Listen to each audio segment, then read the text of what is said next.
একটি ওরসের একটি কাঠামো দাঁড় করিয়ে বলছেন শরীয়ত সম্মত ওরস। মাইজভান্ডার শরীফের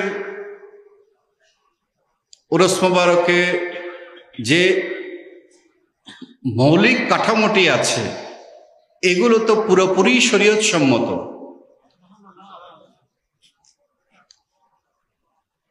বিচ্ছিন্নভাবে যে কোনো জায়গায় যে কোনোখানেই যে কোনো ভাবেই নানান হয়তো সমস্যা দিয়ে আমরা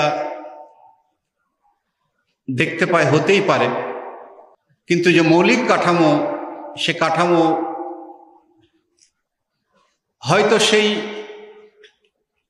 শরীয়তটাকে আমি বুঝতে পারছি না, যে এর ভেতরে যে শরিয়া যে দিক নির্দেশনা আছে সেটি আমি হয়তো অনুধাবন করতে পারছি না। কিন্তু আমরা যদি আউলিয়া কেরামের যে দৃষ্টিভঙ্গি থেকে আমরা বোঝার চেষ্টা করি, তাহলে তাসাউফের দৃষ্টিভঙ্গি থেকে বোঝার চেষ্টা করি, তাহলে আমরা দেখতে পাই যে হুজুর গৌসুল আজম মাইজভান্ডারীর দরবারের যে ওরস মোবারকের যে ব্যবস্থাপনা, যে সিস্টেম, এটির মধ্যে কোনো শরীয়ত বিরোধী কোনো কিছু আমরা খুঁজে পাই না। কারো কাছে যদি নির্দোষ গান বাজনাকে আপত্তিকর মনে হয়, তার কাছে সেটি শরীয়তসম্মত মনে নাও হতে পারে, এটি ওনার একটি অবস্থান, সেটিকে আমরা সম্মান করি।